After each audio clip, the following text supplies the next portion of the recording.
Welcome back to the PricePlow podcast. Today we've got Spencer, VP of Ops, PricePlow. Super cool to see you in here. And Darren, PerfectShaker. I've been a fan of yours forever. Spencer and I have multiple times, even before Spencer was working with us, talked about how much we love you, Darren.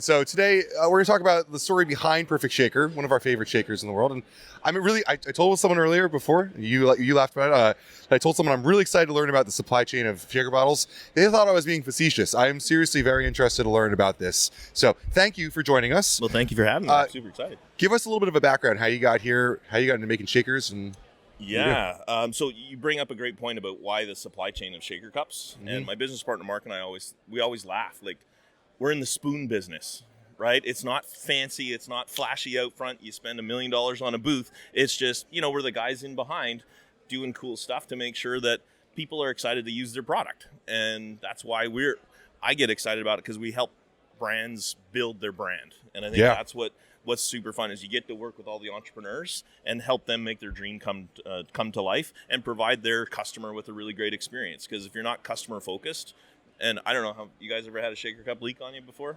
Yep. I was thinking a lot for this podcast that I feel like we live in like a post crazy shaker bottle world. Yeah, fair enough. Where like for a while there were all these crazy, I want to use the word innovation.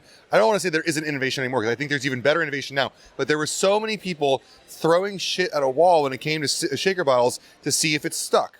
Pill bottles, all sorts of different types of strainers, all sorts of different kinds. And I feel like it's all kind of calmed down. And now when you guys come out with something interesting and new, it is interesting and new. Mm-hmm. One of my favorite things that you do, though, which you just said you lean in on, it's not uncommon to see you show up to a show with 16 bottles of people's logos that you present to people and just say, hey, I wanted to bring you this. And that means a lot to people. It's pretty cool to see like the service that you give people. Yeah, it's fun. We actually just got out of Expo West, and it was 180 one-offs that we actually did for folks. And the team does a great job pulling all those logos together and making sure that, because when you walk up to a booth, and that's the thing I always hate, because you're in sales, right? And you spend thousands of dollars to have the booth on the floor, and you're trying to sell your stuff to people. And the last thing you want to have, and I think it was you maybe had somebody, it was Ryan Bucky from FitButter saying, if you come up and you have freight or something else that you want to sell me, please just don't. I'm here trying to sell. And we try to break through that, because you walk up with a shaker bottle, but if it's already got their logo on it, now it's a gift. Yes. And it just changes the entire dynamic. As a salesperson walking up cold with just a generic shaker. Yeah. But I flip this around. Hey, Ben, I brought you a PricePlow shaker. It just changes the whole attitude and the conversation for folks. And then they actually think, wow, these guys actually care about what they're doing and not just trying to sell me something. We were talking about just before we started, are we in sales, or are we just helping facilitate products that people need? And I've never been in sales. I just love what I do, and I want other people to do what we're doing. I mean, I will go on record. I tell everybody this. I will go on record and say you are legitimately one of the nicest people, if not the nicest person in this whole industry that I've come into contact with. And I admire your hustle and your just grit. I tell the story all the time. One of my favorite interactions I've had with you was, I won't mention the name because I don't want to get anybody in trouble.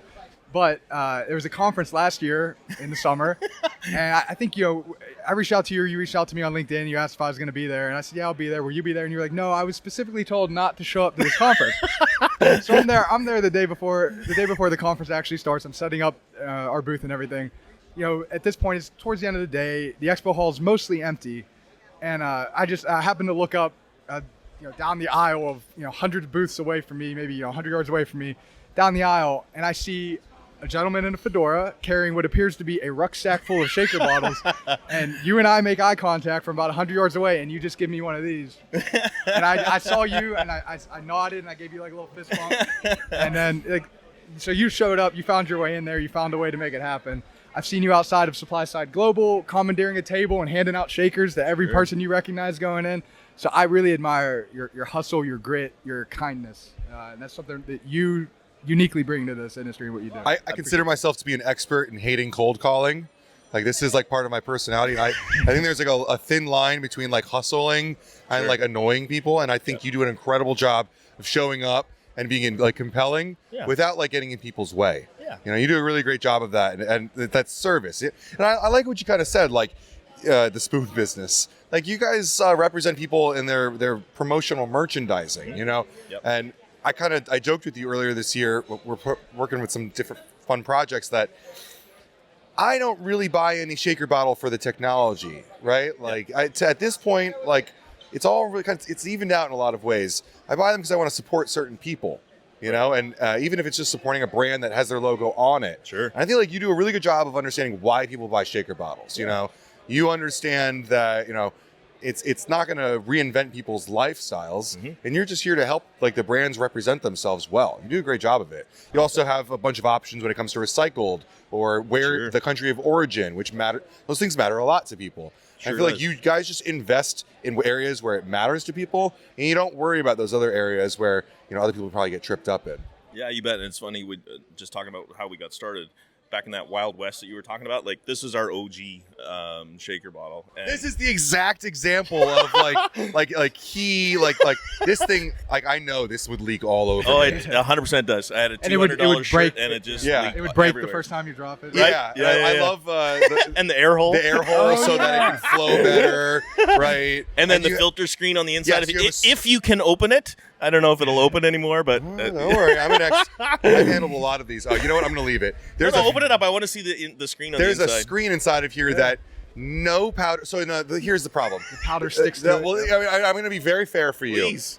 Powders at that time were not the same as they are now. True. Well, that's because they have PricePlow now helping them on the talking about quality formulation, right? Oh wow, this is not the strainer I thought it was going to be. I thought that was even worse because the powder would gunk up in there and you can't get it out. Somehow, you can't get it out. Somehow, a massive like a bit of powder would get stuck and all congealed in this. Yep. But even worse with the filter ones, like the honeycomb ones. Yeah. Nothing could mix well with those. And then it smells because you can't get the powder out. You left it in your car for 4 hours and now it stinks. You got to throw it away. Yeah. I you know what? I don't know if I'm ashamed to admit this or not, but I think I threw out more of this style than I did clean them because it was like they were like expendable. But at that point, these were given out at every show. I would go to a Europa and come home with like 20 of these, and they were like consumables, you know? Yeah.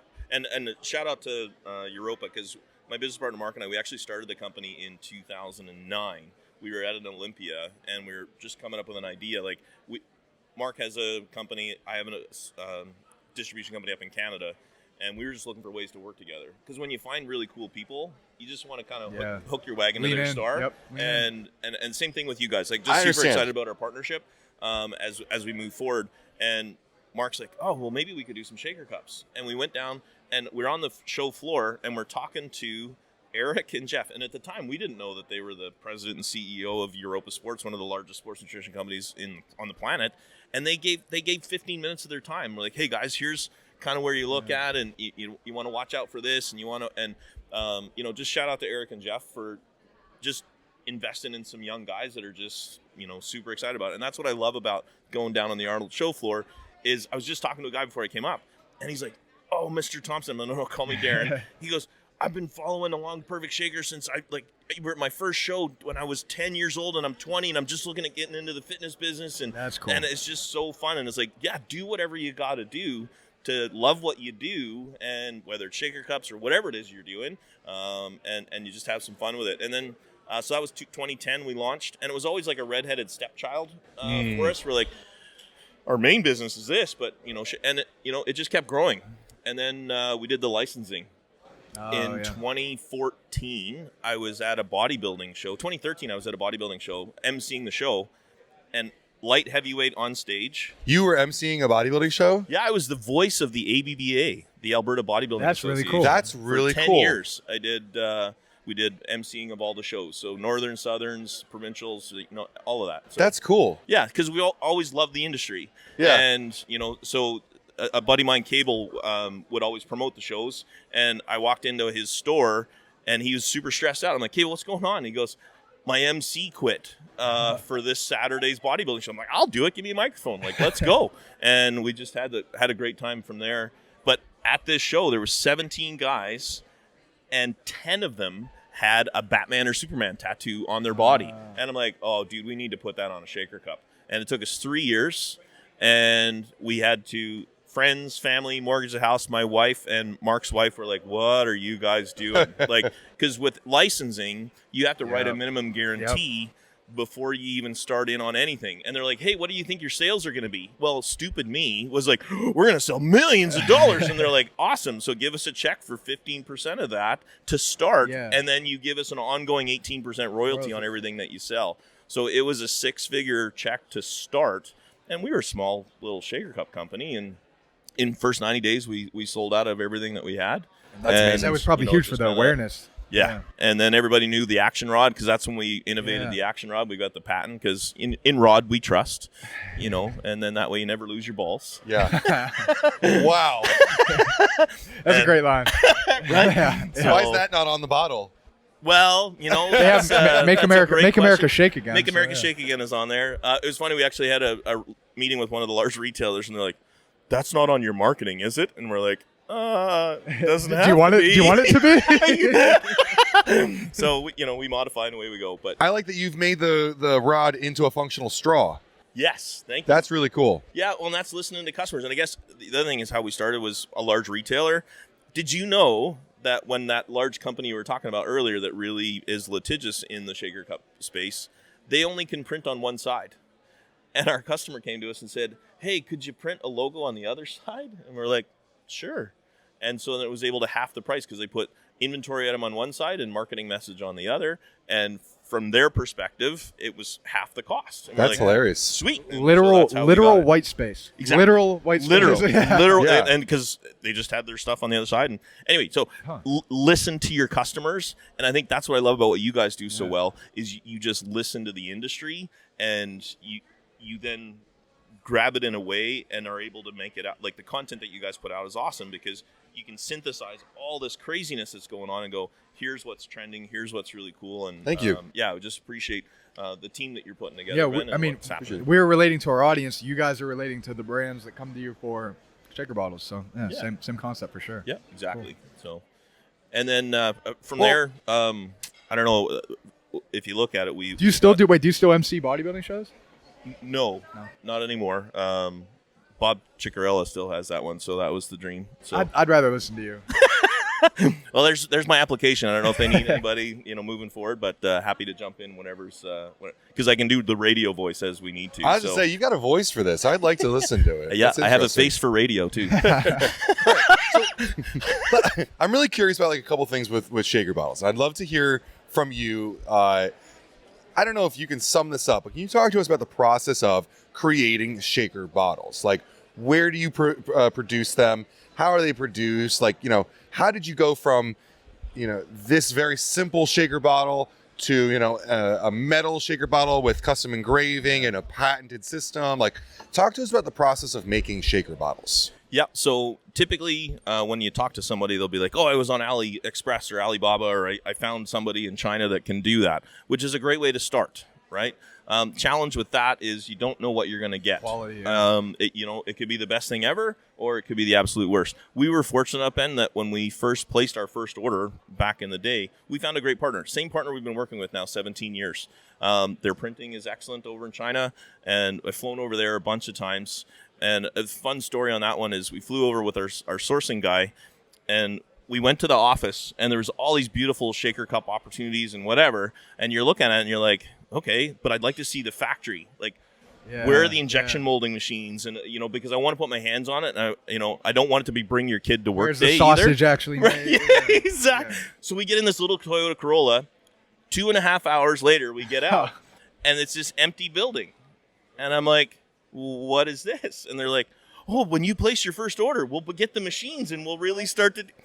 I swear to God, it was unbelievable. And we get you back. Partnered with them. That was where you went? No. No. Oh, sorry. You said before that you were with the same partner the whole time. Same partner with 17. Yeah, but we went to China just to see. Yeah. Okay. And Red these guys, flag. the one guy that we do work with, he's got 72 500-ton injection molding machines, and it's BPA-free, flat-of-plate-free plastic. Yeah. And part of the licensing is you have to do social accountability audits. So it means that, every year someone goes in and makes sure there isn't kids working there, making sure that, because I've been to those factories as well. Those are really scary. There was one factory that didn't have any running water. which was unbelievable. Like their toilet was 2 feet in a hole.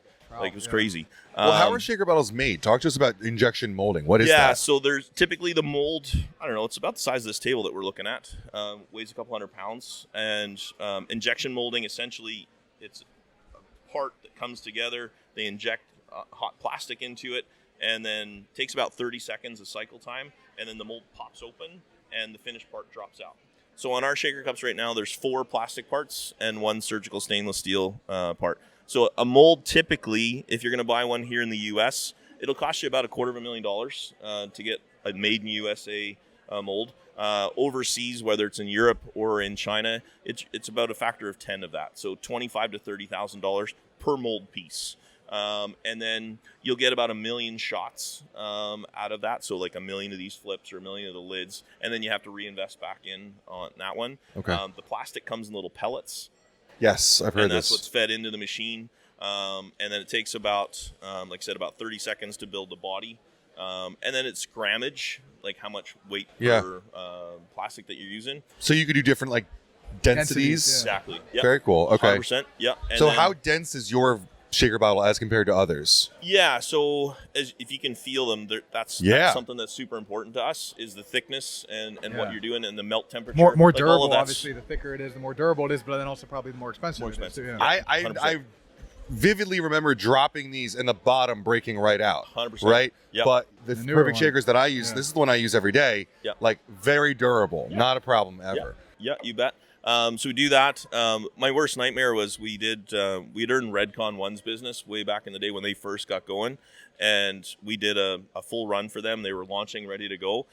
And they got their shaker cups and the thing would just like vaporize. Oh, man. Wow. And I was like, oh, that sucks. Yeah. Yeah. And there's always an opportunity, right? You make a mistake, Yeah. right?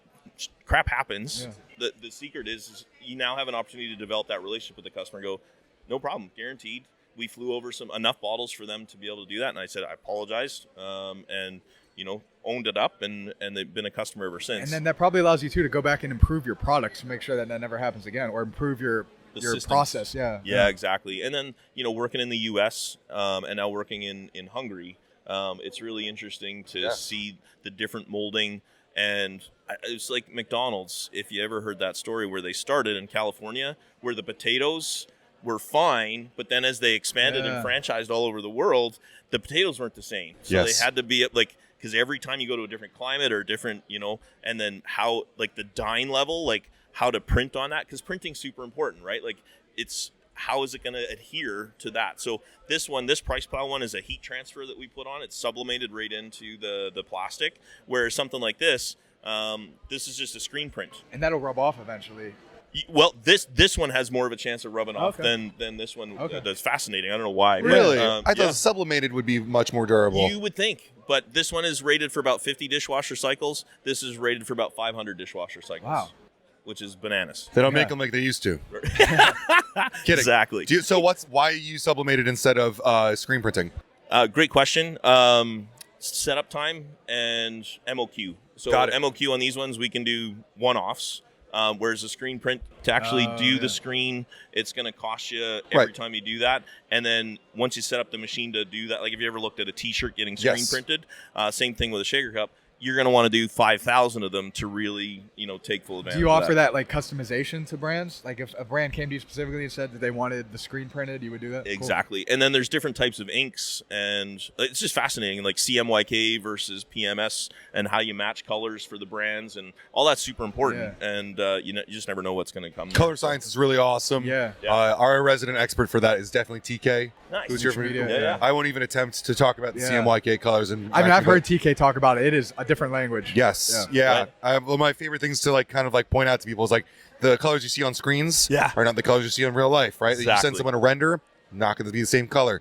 It's fascinating. Our eyes can't see it the same way. A screen can't show it the same way. Yeah. Yep. Very interesting. And we bought a PMS catalog that actually comes with the plastic chips. With every single one, so then you can see everything that you're doing. And that was like $12,000 just for the colors. Because like you say, on a computer screen, completely different than and if you're gonna buy 100,000 of something, you want to make sure the color's right. For sure. So you make shaker bottles in China, but you now as well America and Hungary. Yep. You're based in Canada. Do you do anything in Canada other than warehousing? We don't even actually warehouse in Canada right now. Cost of doing business in Canada is so expensive. Wow. Like your rent is $18 a square foot for warehouse. We're across the border in New York, we're getting it $6 a square foot. And you're probably distributing here a fair amount anyway, so 100%. it makes sense. Yep. Yeah, So what's the difference between making a shaker bottle in China, America, and Hungary? Yep, great question. So I would say the biggest difference is your overhead when it comes to, so what you want to do is you want to find a partner in the US that's fully automated, because every time a North American, because we pay a livable wage here, like someone in China is making about 4,000 RMB a month, which is about $600 US. Yep. It's just, you can't go out for dinner anymore for $600. So that, I guess that would be the biggest point of difference. So we found a really great partner that has most of their stuff automated. So during COVID, we almost went out of business just because of some customers going bankrupt. But then the supply chain, like to bring a 40-foot container from China, you're typically, 6-8 years ago, it was $4,000 to $6,000 to bring a 40-foot, which about 32,000 shakers fit in that. And then that jacked up to almost $28,000 during COVID.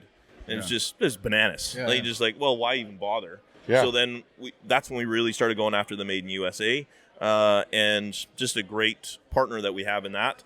And they've got it fully automated. So right now, prices on containers have dropped back down to about $8,000 to $10,000. Wow. But you're still in the U.S. You're going to see about a 30 to 50% value increase. So you can't see that rock bottom price. So that's why we have a lot of brands that'll be like, oh, if I want to buy more than 5,000 units, and they've got the time, we'll make them over in China because that's the best, cost effective for everybody. But if they need something in, 4 or 6 weeks, we turn it around. You probably have brands too that specifically want the made in America ones, even if they have to pay a little bit more for it. It means something to them for whatever reason. So that's cool that you guys have that option of like a better, best.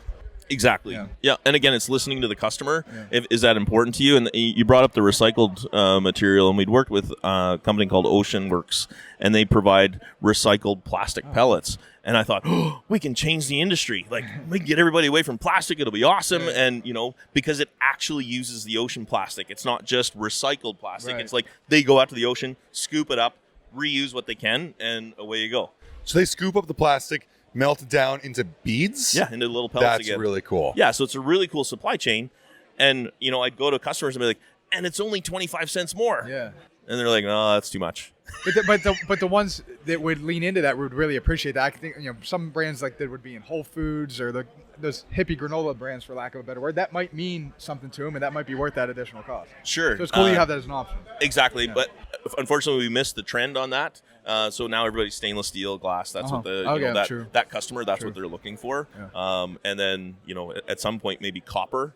That'd be really cool because there's a lot of neat science coming out now about drinking your water out of that would be expensive, out of copper. That would be really It's only going to be $282 for a custom copper shaker. There's some biohackers out there that are like leaning. Oh my god, copper shaker, I need this. I'll live to be 120. I mean, if it's one bottle, you buy once, cry once. They say, right? Like you could invest in it. I mean, I like that you guys offer like some really unique things, but you also can do the commodities. Yeah. Like I like the different options. I think a lot of people kind of fearmonger the idea of getting things from China. We have a lot of really great clients in China. I love working with a lot of those brands. Yep. But at the same time, like very proud to be an American, very proud to buy American, very proud to support American businesses. I know you guys are Canadian, but supporting American manufacturing is a huge push for us. I like the options though. I like how you're transparent and open about these types of things. Mm. It helps people learn about the industry. It helps people learn about the opportunities. And that's what kind of pushes innovation, is like kind of the open opportunity to go one way or the other. I'd love to hear about a copper thing, because I think there's a couple different brands that, I mean, look at like I bet David would do it, right? Think about a company that does like fun stunts that are more about media than it is about profit, right? I mean, what's the MOQ on copper shaker bottles? I don't know, but you don't have to do a ton. Probably a similar MOQ to a cod protein bar. Exactly. I could. Exactly. That's a great point. You know exactly what I mean, right? Awesome. You put it out there. Like a couple of news publications will talk about it, right? It's a little different. You can get TikTokers talking about how crazy this is. $280 shaker bottle. as people are talking, that's all that matters. Yeah. Exactly. Yep. It's attention, right? And that's Speaking the of, secret. speaking of getting people talking too, lately with the past couple months, you've had some absolutely hilarious LinkedIn posts talking about your frugality as you hustle around the country and North America. Really, they're hilarious. Just some of the antics you've gotten. And talk a little bit about that. You were surfing luggage cart. Yeah, luggage cart Downtown Denver. Yeah, It's What were you illegal. surfing downtown Denver? A What? luggage cart. full of shaker bottles. Because I'm too cheap, Ben, to pay the union rates to move not it cheap, from... you're frugal. I'm frugal. Oh, that's Yes. the word, right? Yes. Value add. Yeah. No, wait. It is a ripoff what some of these expos charge That's his you point, to yeah. move stuff. Yeah, listen, supply side 2 years ago, they I mean, some of the brands that brought in Expo Energy paid all the fees and did all the stuff right. One of them, it's in our documentary, drove a truck from Texas to Vegas full of a pallet of energy drinks. So much that the suspension was sagging with the energy drinks. We loaded them up onto a cart and brought them right through the front fucking door. Awesome. Dude, the drayage costs, Yeah. right? 100%. I mean, how much have you spent in expo costs on this kind of stuff? They charge tens of thousands of dollars. Unbelievable. Yeah. Like, it's insane. I love that do-it-yourself, find a way or make a way mentality. Well, it's a requirement, Yes. first and foremost, Yeah. because as you know, like what I didn't understand, if you're ever doing expo stuff, is you pay for the weight in, but then whether you move that Pack weight out, out or yeah. not, Yeah. you pay that weight out. And at Expo West 2 years ago, like it was from here to that doorway away, and it was going to be $800 to move one pallet insane. from Yeah. that door to our booth. Yeah. That's where it was. I'm Well, like, nope, can't do At it. supply side this year, when we had the longevity spheres and the skinny bites, they wanted to charge us to bring it from the bay outside of the booth to everybody's booth. And I was like, no, we're just going to run around. I'm going to grab random people. We're going to carry boxes. Commandeered like one of those little carts at one point. Whatever. This might be an overreaction, but it really feels like organized crime. Oh, yeah. Like, oh, it really It's a feels racket. like it's a charging racket. protection. It's Yeah. a racket. Yeah. 100% it is. Because they know, well, it's against the rules for you to do these things yourself. You bet. Right? Better They to have to ask prove for, that you did do it, yeah. right. Better to ask for forgiveness instead of permission. That's Right. kind of the same I idea. mean, you're not allowed to use a screwdriver to put the booth together, right? Yeah. Like, you have to pay for their services to do it. And what are you going to do? You know, it's like, it's their show. Yep. It's crazy. So I love the do-it-yourself And attitude. I love that you talk about it on LinkedIn too, because it's hilarious. It's hilarious. I get a kick out of this. And you had one on the plane. So you. I honestly, in true transparency, I wish I could say I'm just trying to save money, but literally we're just trying to stay afloat and keep everything going because COVID kicked the crap Yeah. out of us, and investing in new stuff and being able to grow, you just don't have that extra cash kicking Yeah. around and go, oh, I can drop 15 grand on a freight bill, or I can decide to make payroll this week. And as a small business owner, and then I always question myself too. Like, I love putting up those posts and it's entertaining, it's fun. But then I think to myself, am I missing something in my thought process that I need to be hanging around guys that are making $100 million a year or $1 billion a year? Yeah. Would they ever be doing this? The easy answer to that is no. But that's where I respect like the people in this industry, like the guys from Bucked Up. Love them. Wouldn't have made it through COVID without Bucked Up's business. Like, just a shout out to Ryan and Jeff and Dan. Like, just amazing guys. And I know you guys do some work with them.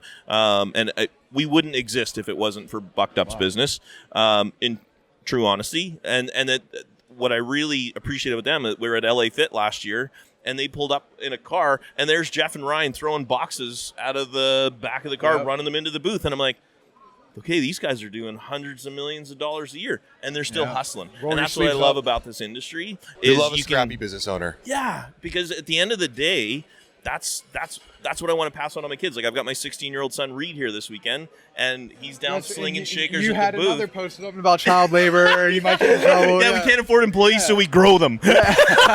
Well, that's like back in the day, like when we were more of like an agricultural culture. Sure. And people that had the farm would have a dozen kids so they could work the farm. 100%. Yeah, we homeschooled our boys so that we could teach them how to sling Awesome. shaker cups. Awesome.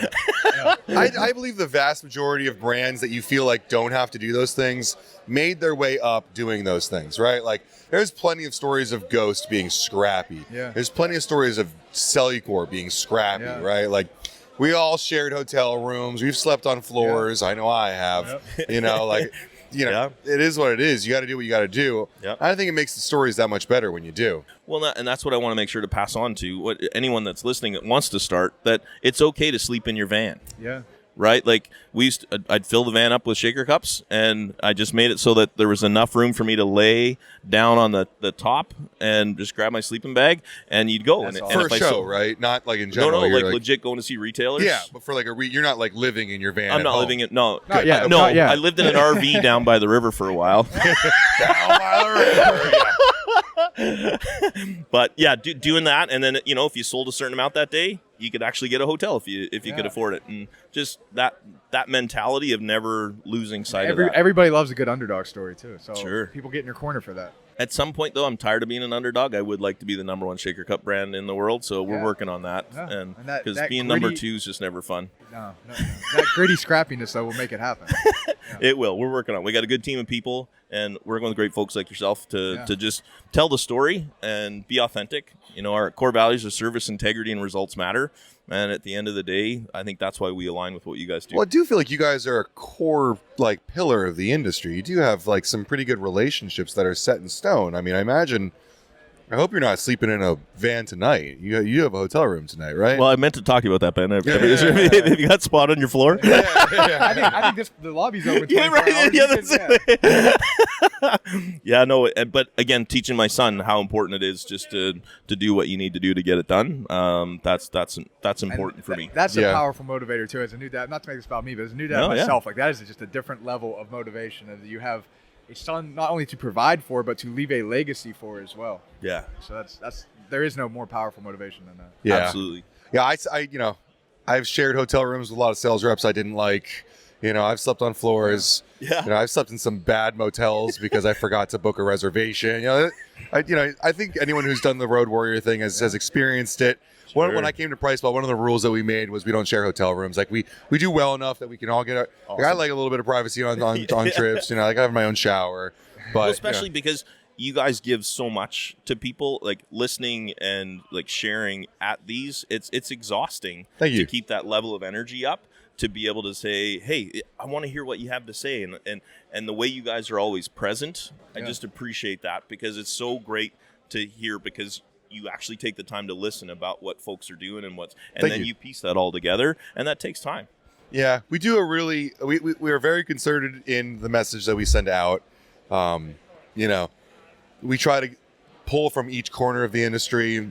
This year, one of the things I was more excited about, there's a lot of exciting stuff, but in the last year, I was really stoked to partner back with Apollo Nutrition, who's a smaller brand. I don't mean to say smaller, but they're more hardcore and niche. And when we talk about, we work with Bucked Up. We get to go fly to Salt Lake City and ride in their helicopter and talk about their, millions of bottles being sold and stuff. It's also important to show the other sides of it with the scrappier brands in retail and specialty, and then talk about the ingredient providers and supply side. And, we're very deliberate in that to make sure we're showing all perspectives. And I mean, that's why I'm so stoked to be talking about shaker bottles right now, no one talks about the behind the scenes on that. So we'd be remiss not to mention too, like our partnership with you this year. So I mean, you guys are making these awesome custom metal engraved shakers. Anybody who's a guest on our podcast gets their own gift. It's like I said, custom metal. The brand, and then PricePlow shaker bottle. This is Red Knot Capital, Nate Frazier's company.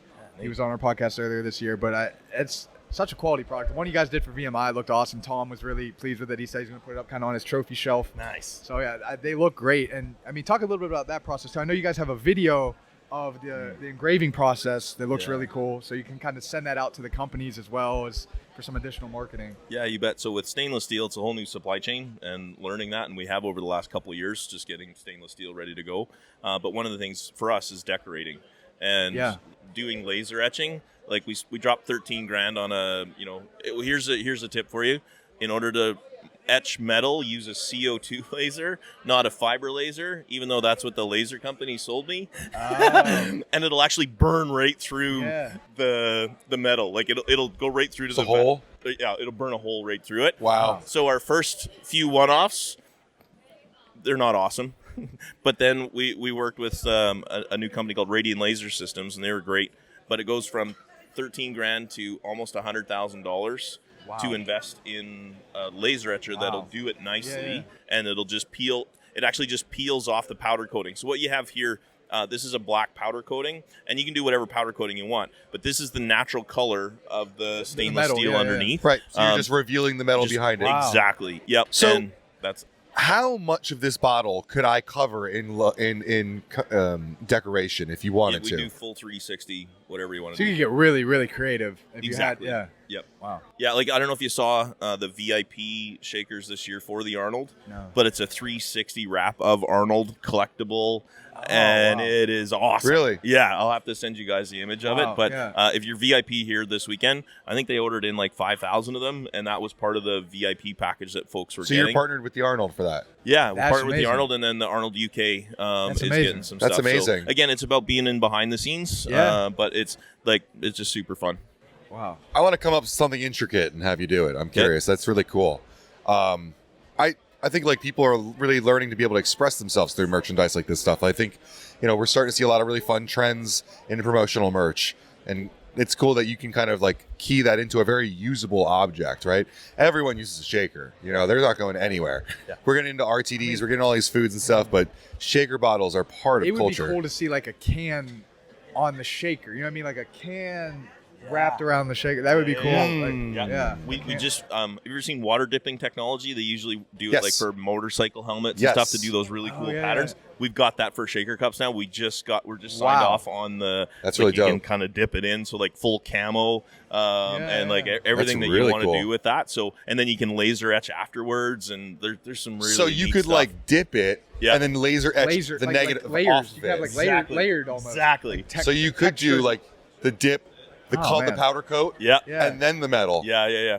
Yep. So be powder coat, dip, then laser etch. So But yeah. could you have like texture to it too, like a basketball texture, like a Sure, you a can. leathery Yeah, feel like texture? absolutely. Wow. Yeah, so you can soak it in stuff. Like it again, it just Wow. becomes your imagination on what Yeah. you want to do, That's really and that's why cool. it's so fun because you're like, oh, it's like a palette that you can do Never whatever thought- you want. yeah, It's never- like art. Never right? thought of it that way before. Yeah, it's just super fun. So we Mark and I really enjoy it because again, it's like I don't take this lightly that you trusted me with your brand Yeah. to put that on there, right? And that's something that it goes a long way for me to go. I want to put my best foot forward for you because it's your brand Yeah. that's going to be out there, and just making sure that it makes a ton of sense. Yeah. That's fascinating. That makes me look at shaker balls a whole different way. It's a palette. That's cool. Yeah. And that's where like you talk about personalization, that folks they want to feel like an individual. And if you can make them feel VIP, Yeah. where it's their name on the shaker bottle, and the software now, when it comes to laser etching machines, we can put the PricePlow logo on there, and then load up an Excel sheet of 10,000 people's names, and then it'll print every time it runs the new one. It'll print a new name. A different name. New name. Wow. That's really It's cool. So cool. Anyway, I mean, you saw before Caitlin was hanging out with us and she pulled out hers and she was so stoked for that. Yeah. Victoria was like Yeah. so excited by it. Yeah. Not to say like I'm jaded by things. Like you've sent me a few of these. I'm very stoked about it every single time I see my logo on something. But then when you put like my name on it, because like you sent me like 12 shaker bottles with all the PricePlow's logo. Sure. I know you can kind of do that, but each one is different. It has like one Yeah. person's name Yeah. on it. I mean, the one that has my name on it, that sits out on my counter. I don't use it. It's more of a decorative piece. It's cool. I'm proud to have it on my kitchen counter. Absolutely. I think it looks cool. Yeah. It's like it's when you look at a picture, and if you look at a group picture and you're in that group, who do you look for first? Yeah. Sure. You always Yeah. look for yourself, right? Yeah. And that's why with a shaker, when you can put somebody's name on it, you know that it becomes something that they're going to cherish. Yeah. And walking into a lot of these CEOs' offices, we've always tried to do something. And just Yeah. knowing that it's up on their tchotchke wall or whatever Yeah. you call that, or their It wall has, of honor it has or whatever. staying power. It has a lot of Exactly. staying power. Yeah. Especially Being the able metal to- ones too. I mean, Yeah. it's heavy, it's dense, it feels good in your hand. Yeah. Yeah. And Being you able can- to get on that like kill trophy somebody shelf Exactly. is really cool. Yeah. Yeah. That's what when Tom mentioned that he's putting it on a trophy shelf, I was like, that's cool. That's where it's supposed to be. Yeah. I've Yeah. seen, what I've seen, which is really like makes me happy. Yeah. I sometimes see a perfect shaker, like a custom perfect shaker next to an Expo Energy on those shelves. Yeah. Like that's really cool. Yeah. Well, that's what it is in my wall at home. Yeah, I It's the saw you Expo have Energy one. and Yeah. it's Cool. shaker bottles. Yeah. Thank you. Yeah. So the powder coating, you don't do the powder coating. That comes to you that way, right? Correct. Yeah. What's the MOQ for you to get something powder coated? Yeah, so it depends on price point on what Yeah. you're looking for. Typically, we order in 40-foot containers. So a 40-foot container is going to be about 17,000 stainless steel. Wow. So that's why whenever you're starting something new, it's there's a significant capital investment when it comes to that, because you don't know, are these going to sell? I was at a seminar one time, and a guy, he had a innovation, right? Like, it's talking about innovation, and we always try and pre-sell our stuff before we put the money into it, because you want to listen to your customer. Sure. Would you trade your money for this? And it was a really cool innovation. It was a football that looked like a pig, right? So like when pigs fly. And the guy had invested almost $500,000 in molding and marketing, but had not sold one. And that was his lesson, was terrifying. Hey, go to the market, listen to the market. Hey, we got this idea. What do you think? Before you drop all that money into something, because we are all in on stainless steel, which means we took every spare capital dollar this year and put it into the laser etcher, put it into, stock. Because you already know people want it. 100%. Yeah. Product development on the supplement side too, it's kind of similar to that. Like, if you have a good relationship with with a retailer, with a major retailer in our space, you ask them, like, hey, what do you guys want? And we'll go do that. Not like, hey, we made this, please buy it. What do you guys want? We'll make it for you. So right. That's the way to go. Yeah. And that all comes down to then your negotiation on terms for these people, and you're trying to line up the contract manufacturing payments with that. And it's, I'm sure that's a concern for you guys when someone's trying to buy a 40-foot container of shaker bottles, and where are they going to sell it? Because they need some money. You need to get paid by them, right? So. Yep. And that's where having good partnerships all across, like whether it's finance, where you can factor the POs, and knowing that your partner's going to pay for that PO, but then access the cash to be able to do that and turn that. It's a rob Peter to pay Paul juggle, right? I've got 6 credit cards, and you just keep cycling them around. Bit of a shell game. You do as long as your taxes are all right. It works. Yep. So tell me, with PerfectShaker, like, what was the point of inflection? Like, when did you feel like you made it? What was a big moment for you? So it was our 2 things. One is when we got our first container level order from a customer that they wanted a full container load with their logo on it. That was really cool, because then it's like, oh, okay, this is awesome. And then honestly, when Batman and Superman sold out at the Toronto Pro Show, and then we came down here after that March, and I was just telling this story, we had launched Batman, Superman, Wonder Woman, and Hulk. So we had DC and Marvel as the licenses. And literally at this show, I just had my head down, and we were passing up shaker cups, and people were just throwing 20s because they were just so excited because every boy wants to be a warrior and wants to go fight a battle, and that's why they relate to the superheroes, right? Yeah. And that's what they want to be able to take to the gym. And I think that was the best thing for me is we had a lady on Instagram. She just said, I didn't want to go to the gym this morning, but I couldn't let Wonder Woman down. That's cool. And she had her shaker cup on the bench. Yeah. And it's just like, oh, that's so cool, right? Like, just to inspire people to do something fun. Something that is seemingly so small is helping that woman improve her health and wellness in her life. So like that's cool. That's all awesome. Was that in this style shaker bottle? Yeah, 100%. That's really cool. And then that's where, for me, my dad had a triple bypass when he was 42, and we lost him to a heart attack at 72. And that's what I love about this industry is being around guys that inspire me, and like with your jiu-jitsu and what you're doing there, and just that habit that you form personally is super important. So that when if we go out for dinner, that it's okay if I have a glass of water. You're not going to judge me for not drinking. And you're going to be like, oh, Darren, that's awesome that you had hard-boiled eggs for lunch. Because that was hard for me. I would have rather run to McDonald's, right? Like, I'm 240 pounds of twisted steel and sex appeal, but, with a gold card at McDonald's. But I have to get around guys like you to say, no, Darren, it's better. It's a better idea to make better choices. And that's what I love about this industry. I say it all the time. That's my favorite thing about this industry is everybody that's in this industry or adjacent to this industry, our goal should be to improve the health and the wellness of the average person out there. That should be all of our goal. Yes, we got to make money along the way. Yes, we have to build our brands and our names and all of that. But like everybody at this expo, at the Arnold's goal should be to improve the health of the average American, Canadian, North American, whatever. Yeah. But that's what I love about this industry. It's crazy how much that question or that goal becomes like something that you and I talk about. We're like, when we're deciding like what kind of content we want to make, like how does this help people, or how are we communicating this content to be interesting to those people? Mm-hmm. We can get really in the weeds and seeds on ingredients and technology and science and stuff. Yep. And sometimes you have to, that's what we're known for. We're known for scientific. Yeah. But like a lot of times we have to step back and be like, how do we communicate this in a way that is helpful to the normal person? That's really important. I think of the video that Caitlin made recently about the creatine in warm water. And it went viral. I mean, it has like 400, 500,000 views. And there was, reading through the comments too, like there was some hate, like some people, just generic hate on the internet. But reading through the comments, there were dozens upon dozens of comments saying, wow, I gave up on creatine because it was hurting my stomach until I watched this video. I'm going to go try creatine again. Awesome. Like something simple like that. But again, that helped improve the lives of so many people. So that's, again, just my favorite part about what we do. It's funny. It's pretty cool. I just love the fact that we sell things where we help, create things, or we're involved with things that change people's livelihood, like their lifestyle. It's not paint on a wall. Mm-hmm. It's something you consume and you can feel the difference, and people can report that sometimes it's making them fitter, sometimes it's healthier, sometimes it's just helping them focus better. Sometimes it's the vessel that people use to get that thing that's making them healthier. I mean, is it the medium that's the message? Isn't that how that we hear all the time that, for a lot of people, training isn't about like the calories burned or the muscle gain. It's like the mental game as well. A lot of people emotionally, rely on a lot of this stuff, and it's a huge part of a lot of people's lives.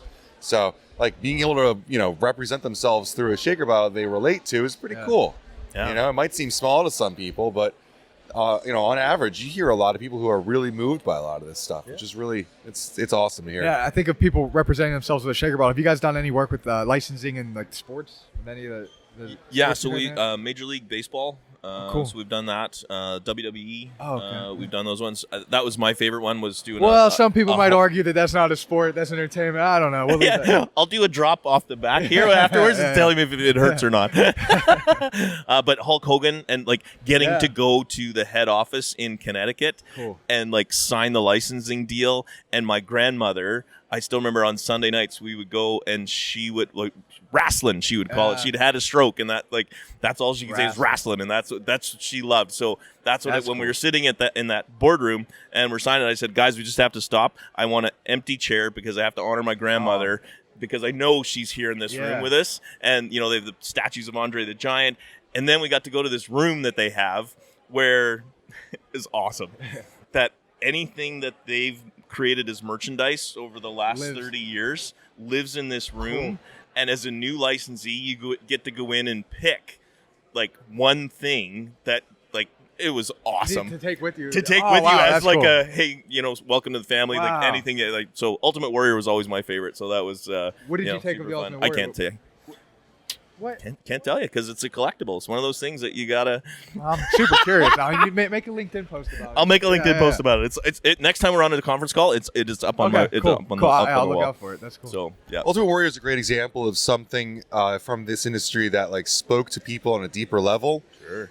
He was a big muscle head, whatever. You can kind of look at it from a shallow perspective, but he was quite deep. He spoke to kids about believing in themselves and training and being healthy and working hard, and that meant a lot to a lot of people. I was never a wrestling person growing up. Yep. Funny enough, I was just never into it, but as part of being in fitness, I feel like you need to understand it and learn it. Yeah. And I've come to really appreciate what it does. It's definitely a catalyst for a lot of people getting into fitness and working out and lifting weights and eating probably healthier. So yeah. We had to show Cody when we were at Supply Side Global, we had to show Cody all of the Macho Man Randy Savage promo cuts that are on YouTube, and Cody's like, I don't even know who this guy is. Yeah. I'm like, what are you talking about? These are classic YouTube videos. So we were showing him the cream will rise to the top. Yeah, in the Uber. We spent 15 Princess minutes, Elizabeth. We spent 15 minutes showing Cody, getting him up to speed on who Macho Man Randy Savage was. So yeah. Love it. The cutting a promo is a lost art for sure. Yeah, sure is. I think it's really interesting though, because I think people get into health and fitness for all sorts of different reasons.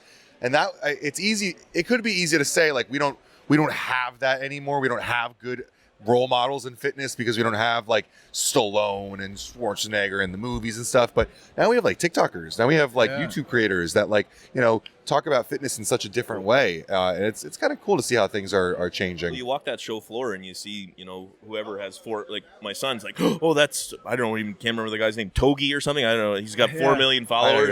And it's what's he known for? I don't know, but that it's it's crazy to see the lineups for people that go, I never even heard of this person before, but they've carved out a brand. It was so funny. Last night we were at a gym, and I was pointing out oh, these guys are super famous, whatever, and people would be like, so what are they famous for? I'm like, well, they kind of work out and make videos, and Yeah, I don't know. Yeah. Like they just kind of like show their life on video, and it's relatable. Yeah.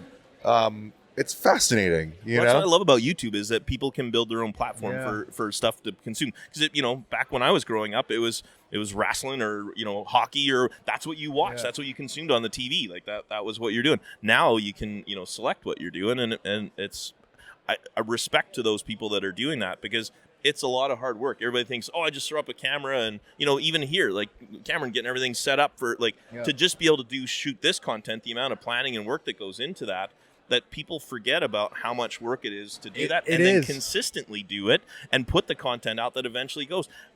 How many pieces of content do you guys put out in a week? A lot. And it's something that I didn't realize until I started working here at PricePlow, and Ben kind of awared me on it, was that when he makes a video, when he's making his videos, he has to get into character for that. Yeah. Right? And so it takes an effort, a mental effort, and a mental toll that most people don't really understand. when Spencer came in and started working with us, like Spencer tells me what to do every day. I don't tell him what to do. I just make sure it gets done. Yeah. It's kind of him to say that. I told him like really early on, like it's hard to explain. I really never said this publicly, but like there are days I wake up and I do not want to be on camera. 100%. And like there are days where that's not a choice I can make. There are other days where I'm like, I think Spencer can tell. Like today, I really don't. I get it. But like I've been gone all week. I've been home in a week, which means that last week Spencer doubled up all the tasks during the week. I was doing like 3-4 videos a day. Most of the time it's like 1-2 videos. That's like, I think this may sound dumb because it's 90 seconds of like full content, but that could take me an hour to put together. And even more so than the time, it's like the fact that you have to get into character to do it. Yeah. Like you have to turn on. Yeah. You have to be ready to talk to the camera, to have your script ready to go. Like it's a big effort. I'm pretty proud to say that like most of the time I meet people in real life, they say that I'm the same that I am on video. I like to think that I am.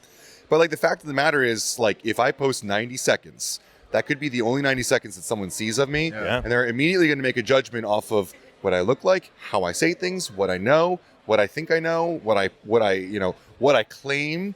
And like I've had things where like people say like, you missed this or whatever. I'm like, okay, well, last week I posted a 2-hour podcast where I got into all of that, but they only saw the 90 seconds here. Right. There's a lot of thought process that goes into creating content that is engaging. Mm-hmm. It catches people's attention, and it creates a lasting impression. People feel good after it. People want to share it. People want to, follow for more. It's difficult. A lot goes into it, and that's, I think, one of the reasons why information is so readily accessible. Anyone can make content, but not a lot of people are successful at it. It's the forethought, it's the responsibility that goes into it that I think kind of separates the smaller creators and the bigger creators. And I don't even consider myself a bigger creator. Yep. Just someone with responsibility in the industry. Yep. So a lot goes into creating content that I never have an opportunity to really talk about publicly. Which It's is just cool. a lot goes into creating shaker bottles that most people don't really know what goes on behind the scenes. So it's really not that different. Yeah, but it's work. Yeah. And you got to love what you do. Yes, and yes. you got to want to be like, oh, I want to put out the content. And because those days where you just want to pull the covers up over your head and be like, no, not today. Yeah.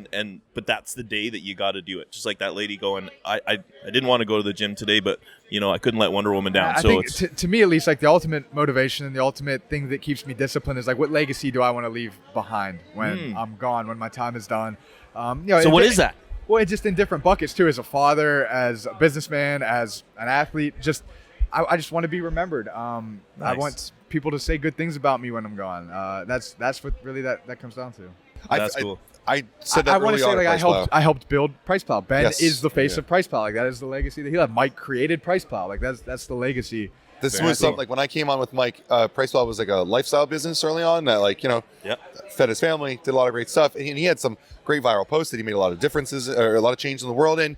But I remember saying to him, like, I wanted to leave a legacy. I wanted the industry to remember me. Yes. I wanted to make changes. I wanted to do things that people were like, that guy did something good. I remember when I first came in, because I had a pretty big network coming out of NutriBio. Coming out of NutriBio, I was like similar to Spencer, where like I knew everyone, right? But I was creating content for brands and stuff. Yep. But I remember when I first started with PricePlow, and I was there.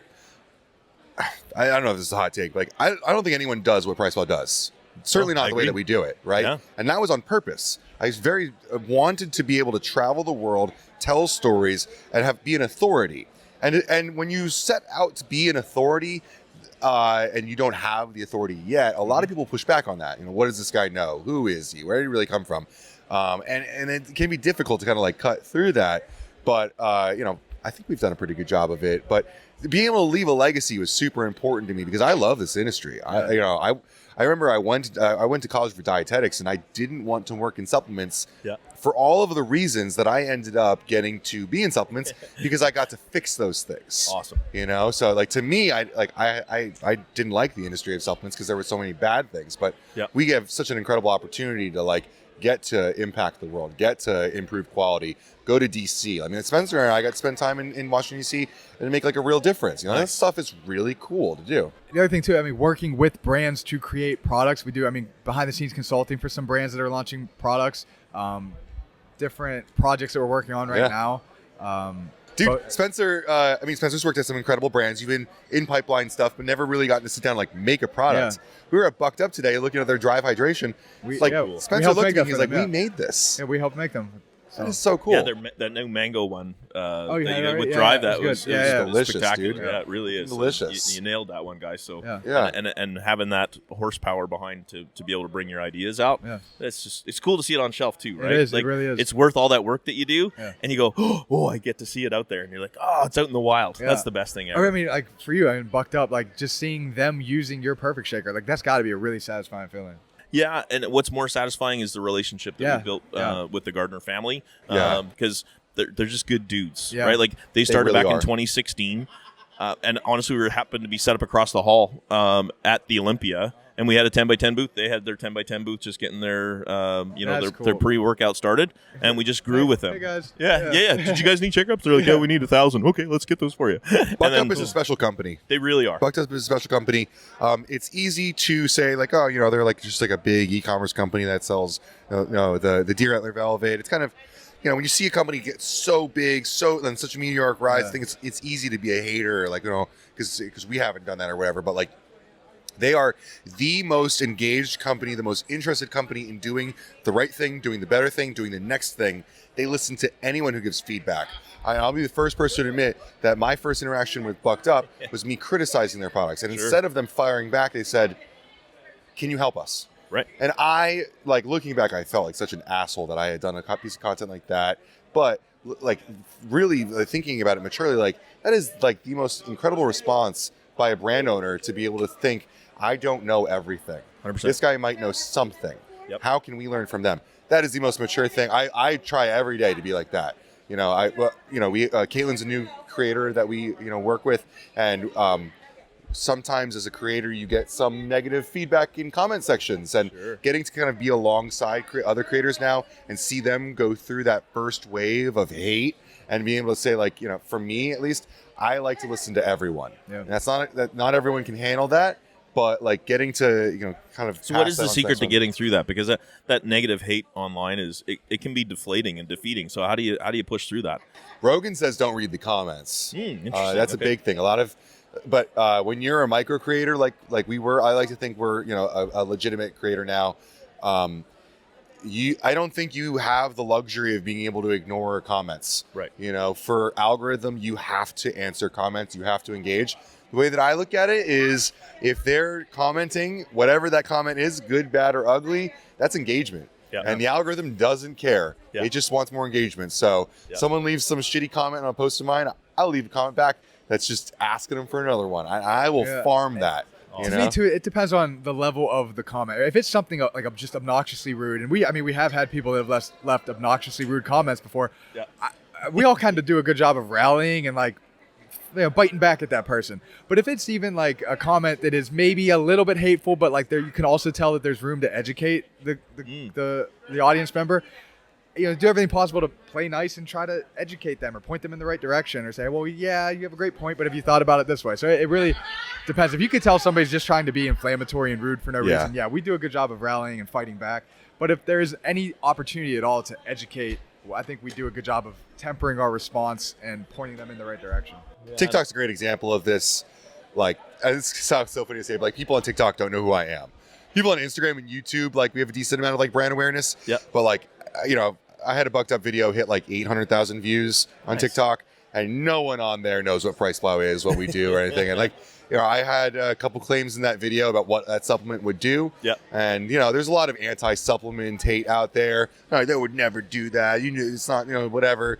And I'll just comment back and, share some studies or share some information or whatever. And Share a link to the blog where there's deep dives on science all Yeah. over the place. Yeah. So I have to ask, where did PricePlow come from? Then I'm always curious on the names Mike of how it got going. was at Ohio State University. He's from Ohio. And he created PricePlow as a price comparison site.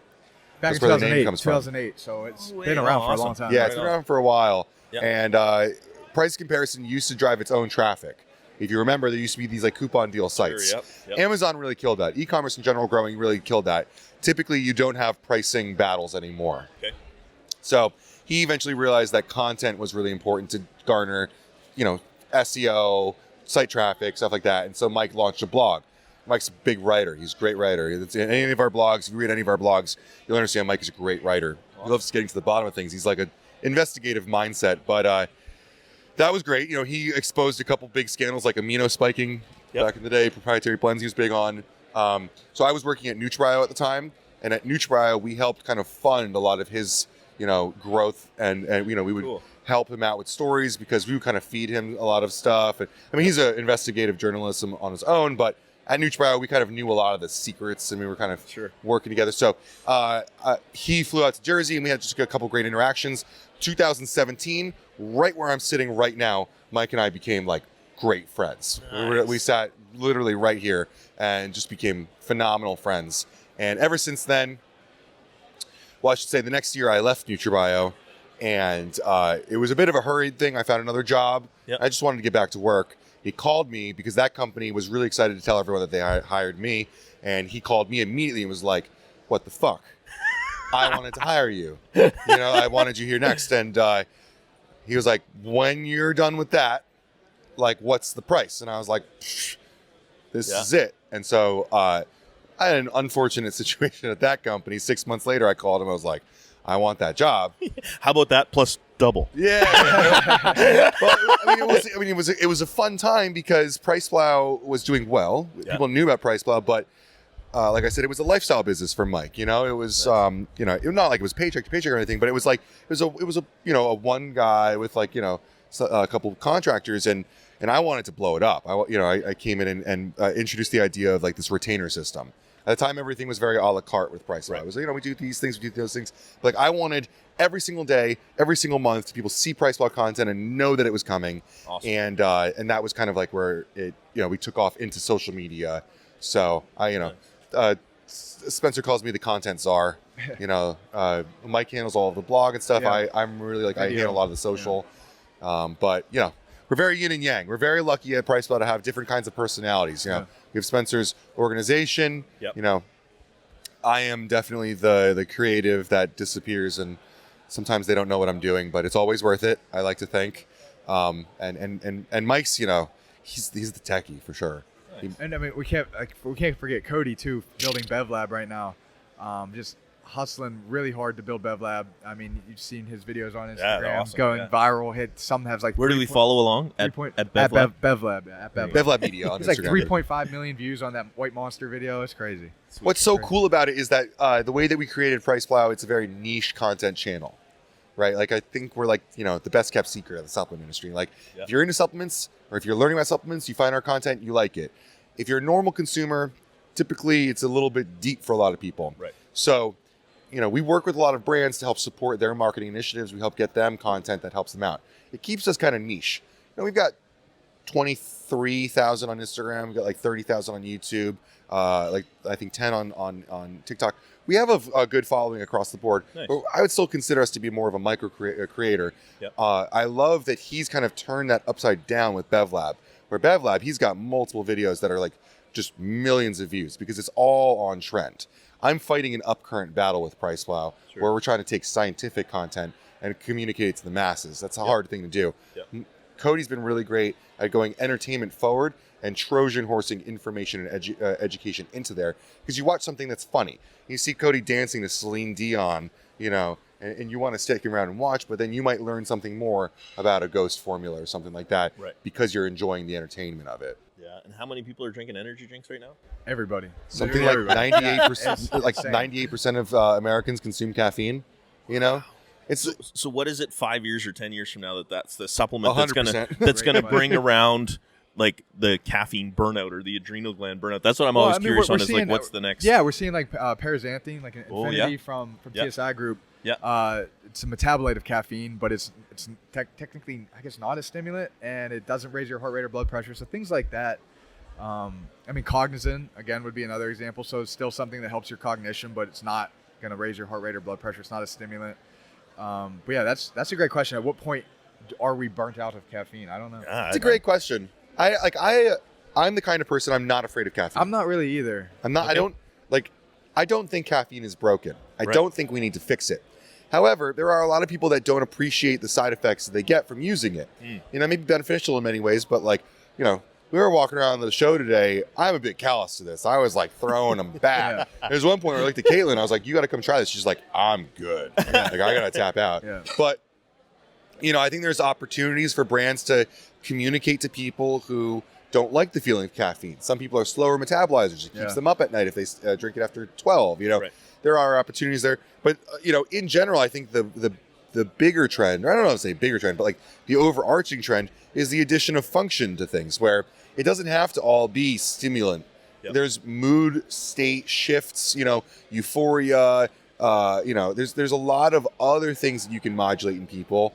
I don't want to say happiness, but you know, there's other ingredients that help give people cellular energy where they feel differently. I think of Mitoprime from NNB. Mitoprime, Solidro Pure, just you know, well, Jocko just relaunched their energy drink with this phenomenal new formula. Go BHB from Ketone Go Labs. Like, BHB. there's a lot of different ways to kind of still enhance your cognition without stimming yourself out. Yeah. Nice. So, I don't know. I saw a caffeinated protein bar at Expo West this week. Oh, did you? Okay. I disagreed with the way that they were marketing it. Sure. But, you know, it's always funny. You talk to these people at these booths, and they, like, don't know who you are. So they'll start giving you this, like, pitch, and I'm sitting I know more than you. Yeah. I'm really trying not to be Ron Swanson right now. Like, shut up. I know more than you. I was joking about it. I'd really like to wear a body cam into these expos and just, like, blur people's faces and, like, do really funny videos or, like, the dumbest things I get told. But, you know, I have a lot of respect for people who get out there, and I don't want to, you know, shame anyone. But, you know, there's so many new ingredients, so many new applications, so many fun ideas that, like, there are a lot of new opportunities for people to find, you know, the function in these things. So I'm excited about all of it. And you have to be able to work through the marketing, which is, it's the best and it's going to crush it. I won't say we're at 100% success rate, but we try really, really, really hard to avoid the word best in any of our videos, just for the reason that, like, best is so different for everybody.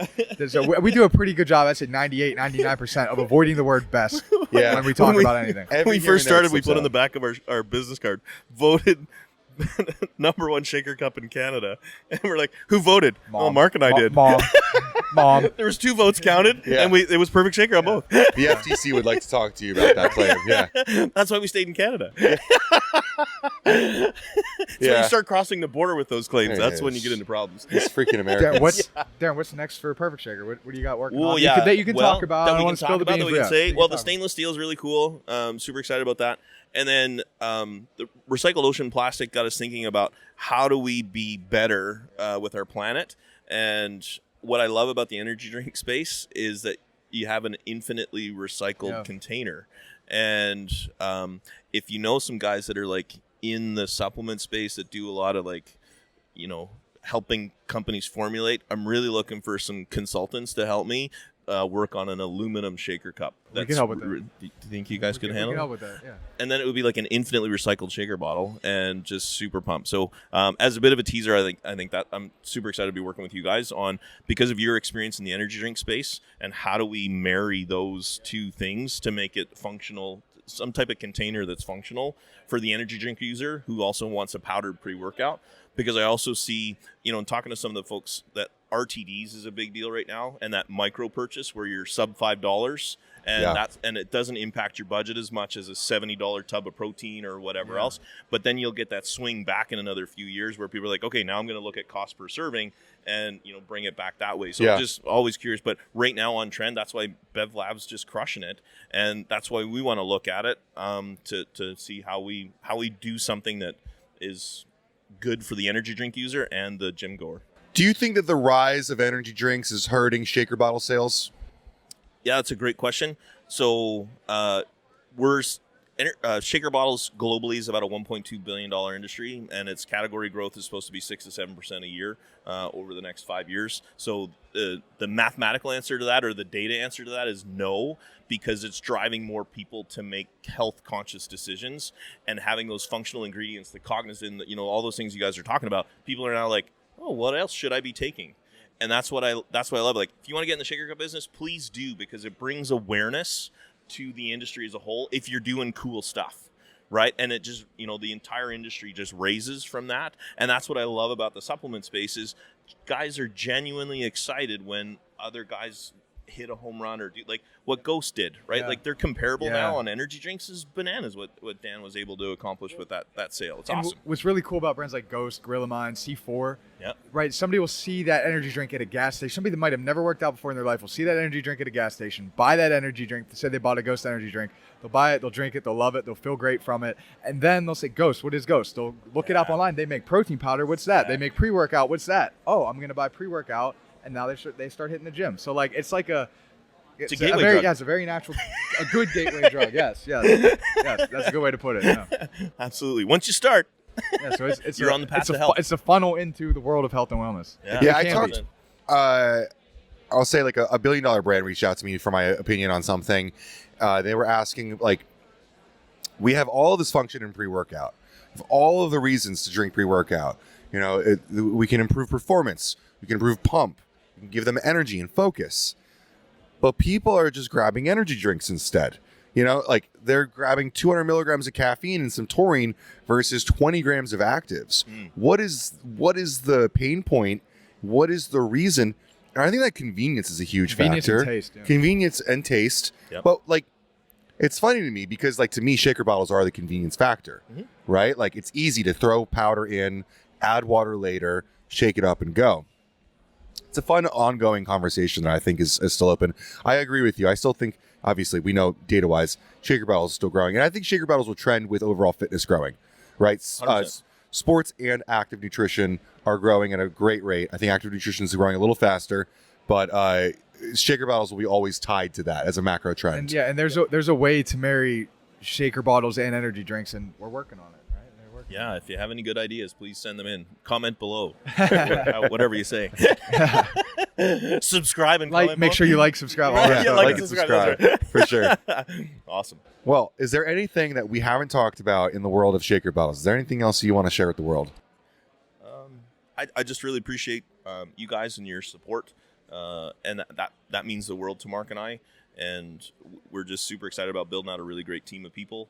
And, to be able to serve the industry in a fun and unique way that, like when people walk up at the booth here and it says "Make America Shake Again," and they smile. They just go, "Oh, that's fun," right? Like you made somebody's day. Whether they buy something or not, it doesn't matter. The fact that you got that smile, that's really cool. And then, honestly, we couldn't be more committed to making sure that we offer the best possible product. And I'm saying the best word. I shouldn't do that. Unique and innovative. Quality, and customizable. Price conscious. I don't think there's anything wrong with saying that you're committed to giving the best product you can. Yep. Right? With the opportunities and the possibilities that you have, Yep. you are doing the best that you can. I believe that's that 100%. different than saying this is the best product, buy it. We're doing the best that we can. Yeah, that's right. There's difference. There's difference. Right. Yep. There are some other shaker bottles out there.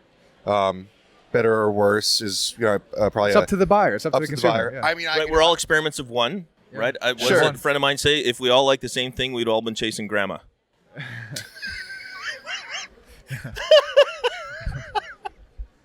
This is connect on that afterwards. This is usually the part where we would plug. It falls off the cliff this at this is usually point. the part where we'd plug PerfectShaker and say, "Well, thank you for PerfectShaker. We'll have a custom, but you can make one for yourself, maybe." I don't know. Right? Should I do a PerfectShaker one? That says PerfectShaker up here, and then PricePlow. Yeah. Well, I mean, they all already do, but I don't know. We can figure it out. Cool. Awesome. Well, I appreciate your time. Thank you, thank you both guys. of you guys for joining. Pleasure. This has been really great. I think people get a little insight into the shaker bottle industry. Awesome. Something we're all familiar with, but maybe don't know as much about. More insight and more history into Darren, who's just a very interesting and a great guy. This is only my second ever podcast. That's it? You got to get on more. We got to get you out there. We'll get you on Rogan. We'll make a couple calls. Yeah, we'll make it happen. The MC voice. Thanks, boys. Cool. Thank you so much. Thank you.